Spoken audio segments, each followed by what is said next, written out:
2 months ago, after doing some research, I bought my sixth motorcycle, CFMoto CLC 450, which, despite being a cool bike, led me to create a video about different negative things I don't like about this bike, which turned out useful for some people, but one of the comments proposed that positives from the owner of this bike would also be a nice addition to those considering getting this bike, which I agree with, and just realized that maybe it was a weird way to start with the negatives first. But anyways, here is the list of positive things that I can tell you as a 2 months owner of this bike. Before starting, I just want to say that despite this being my sixth motorcycle, I'm just a simple man who uses this motorcycle as an everyday transportation method, so don't expect any performance graphs, temperature levels, and other fancy stuff you may be hearing on other channels.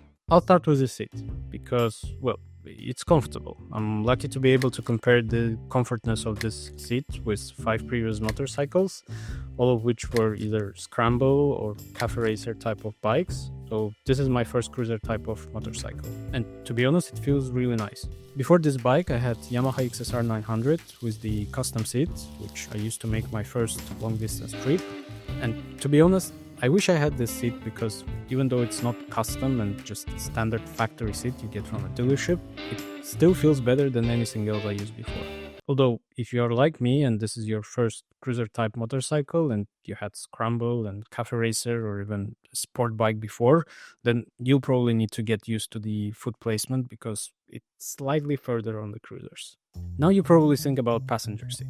Well, obviously it's not as comfortable as the driver's seat, but from the feedback of the passengers that rode with me during these 2 months, it is better than all my other bikes, as according to them, they don't get that feeling that they might slip off from the bike.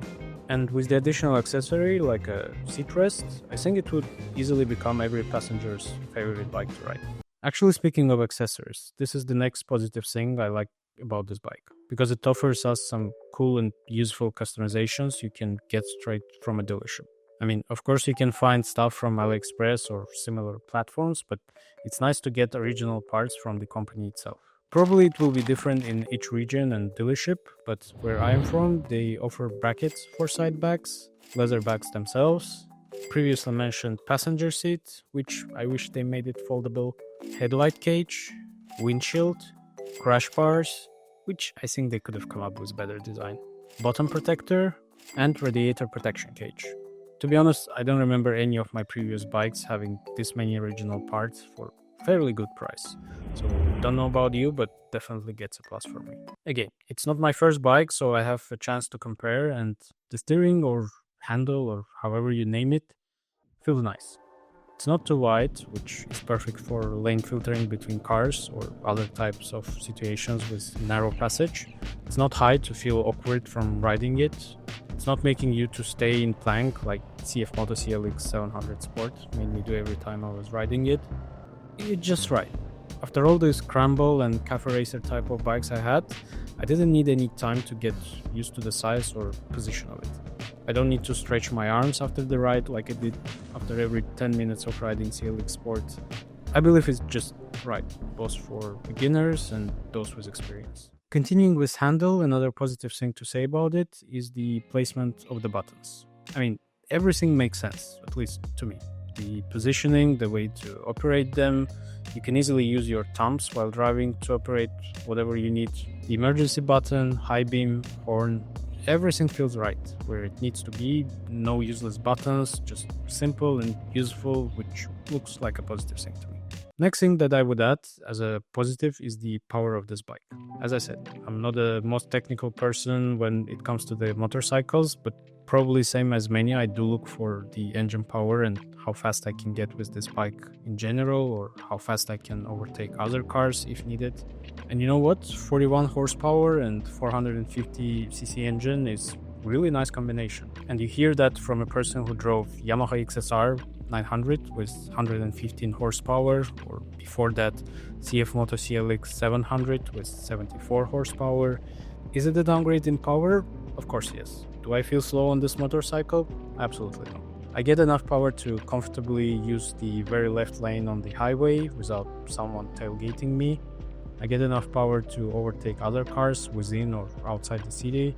In terms of power, it gets another plus for me because it just right for the way I'm riding it. Okay, it's powerful, so it will make sense to talk about brakes because, it's cool that you can go fast enough, but at some point you also need to stop, which is exactly where you want to have brakes, and ideally good ones. When I was watching reviews about this bike, majority of videos were talking about Jihuan brakes installed on it, which after doing some research showed that it's a pretty famous company that works with Lamborghini, Ferrari, Bugatti, and been doing brakes systems for motorcycles for quite some time to be able to get good reputation. But is it good in reality? I mean, the world is full of companies with good reputation that somehow produces shitty products. Is this one of them? I believe no. And my belief comes from experience. Because where I drive, having a reliable brake system is probably more important than anything else, is the way some people drive here. Plus it has ABS, which is something I wish I had on my second bike before falling during the rain.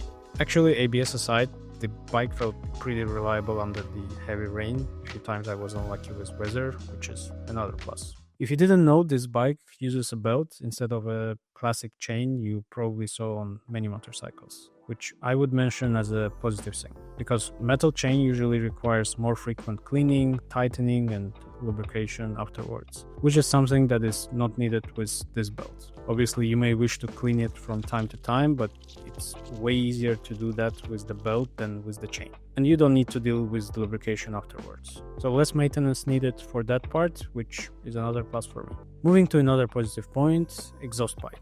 I mean, for this engine and for something that comes straight out of factory, it is actually something that sounds nice.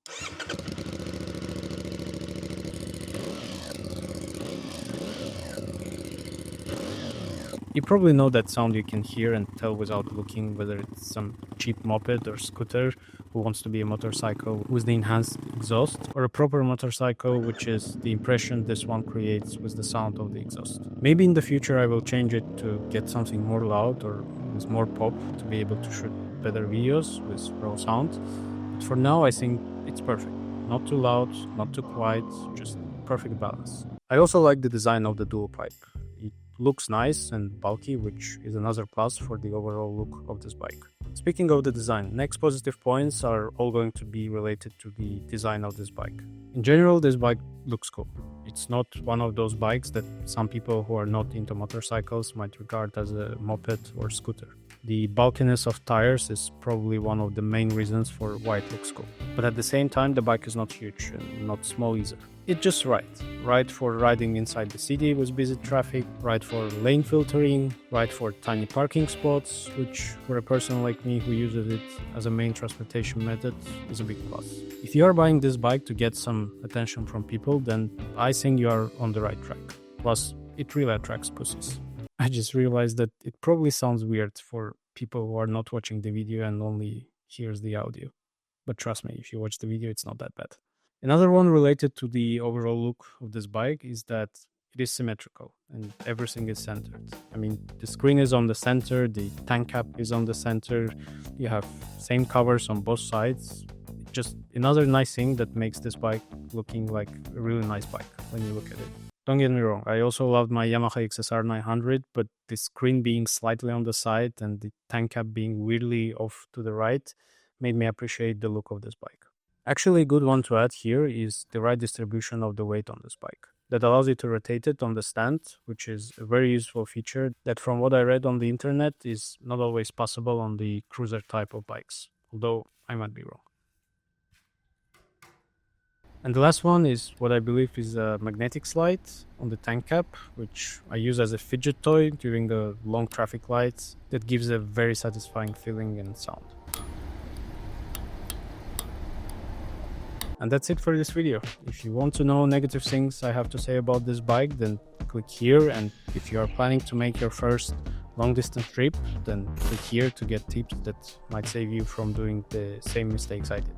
Thank you for watching and see you somewhere in another video.